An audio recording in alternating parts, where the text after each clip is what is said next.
मध्य प्रदेश में एक बार फिर से विधानसभा चुनाव के लिए चुनावी रण की तैयारी लगभग पूरी हो चुकी है।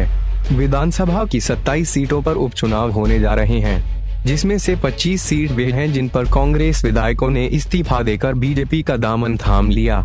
इन 25 सीटों पर लगभग उन्हीं विधायकों क्या बीजेपी की तरफ से चुनाव लड़ना है, जिसके चलते सालों से बीजेपी में कार्य कर रहे कार्यकर्ताओं और नेताओं में अंदरूनी रूप से आक्रोश और छटपटाहट भी है, जो कई बार बयानों के रूप में कुछ नेताओं की जुबान पर भी आ चुकी है। पर बीजेपी का वरिष्ठ नेतृत्व इस छटपटाहट और आक्रोश को दबाने और डैमेज कंट्रोल करने की कोशिश में लगा हुआ है। मुरैना जिले में 5 विधानसभा सीटों पर चुनाव होना है। मुरैना जिले की यह 5 सीटें दोनों ही पार्टियों के लिए काफी मायने भी रखती हैं। कांग्रेस से बीजेपी में शामिल हुए ज्योतिरादित्य सिंधिया की साख मुरैना जिले की 5 सीटें ही तय करेंगे। वहीं कांग्रेस के ऊपर भी दबाव है। बीजेपी के बड़े नेता भले ही पार्टी में फुट की बात से इनकार कर रहे हो, पर मुरैना में भैंस चोरी के मामलों ने एक बार फिर से सालों से प्रतिद्वंदी रहे नेताओं को आमने सामने ला दिया है, जिससे साफ होता है कि बीजेपी में सब कुछ ठीक नहीं है। पिछले दिनों में सुमावली में जनसंपर्क कार्यक्रम में गया था, तो बड़ौना गांव में भी गया था। बड़ौना गांव में लोकेश सिंह यादव ने उनकी माताजी रात को अपने घर पर परिसर में सो रही थी, 4 भैंसों को खोल के जबरन ले गए। तो दूसरे दिन मैंने एसपी साहब को एक पत्र लिखा है। राज सिंह बीजेपी के वरिष्ठ नेता है। उन्होंने जिले में भैंस चोरी को रोकने और आरोपियों को पकड़ने के लिए एसपी को पत्र लिखा है। आरोपियों पर राजनीतिक संरक्षण का आरोप भी लगाया है, जो सीधा निशाना मंत्री पर मन जा रहा है। अब राजनीतिक संरक्षण तो ऐसा है कि एक आम चलन हो गया है। हर चीज होती है, लोग नेताओं के पास पहुंचते हैं, नेता मजबूरी में फोन भी करते हैं, कहते हैं कि ये निर्दोष है, लेकिन ये काम पुलिस का देखना है कि निर्दोष है कि दोषी है। अगर निर्दोष है तो छोड़ देना चाहिए और दोषी है तो उसको हवालात करना चाहिए। मंत्री एंडल सिंह के तो प्रदेश में राम राज्य की घोषणा कर दी।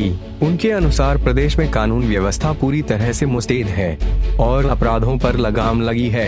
अगर कहीं चोरी हो रही है तो उन पर पुलिस कार्रवाई करेगी। शिवराज सिंह जी के नेतृत्व में बहुत बढ़िया सरकार चल रही है। यहाँ कानून व्यवस्था पूरी तरह। एक पत्रकार बंधु ने मुझे पूछा, कानून व्यवस्था कहाँ है? कानून व्यवस्था कहाँ खराब है? रात में हमारे लोग जा रहे हैं, दिन में जा रहे हैं, कहीं की लूट डकैती अपहरण हो रहे हैं क्या? कहीं कोई दिक्कत नहीं है। बिल्कुल राम राज्य की स्थापना है शिवराज सिंह के राज्य में, और आगे आप देखते जाइए कितनी बढ़िया और अच्छा काम होगा प्रदेश में। और रहा सवाल चोरी का, अब चोरों का कोई ईमान धर्म तो होता नहीं। चोर चाहे किसी भी समाज की हो, वो चोरी करते हैं, पुलिस का काम है उनको पकड़े, गिरफ्तार करेगी, कानून अपना काम करेगी, जेल के अंदर डालेगी, न्यायालय सजा सुनाएंगे। कांग्रेस बीजेपी की इस आग में घी डालने का काम कर रही है। बीजेपी नेता जहां इशारों में आरोप लगा रही है, वहीं कांग्रेस नेताओं ने तो सीधे नाम लेकर आरोप लगा दिए हैं।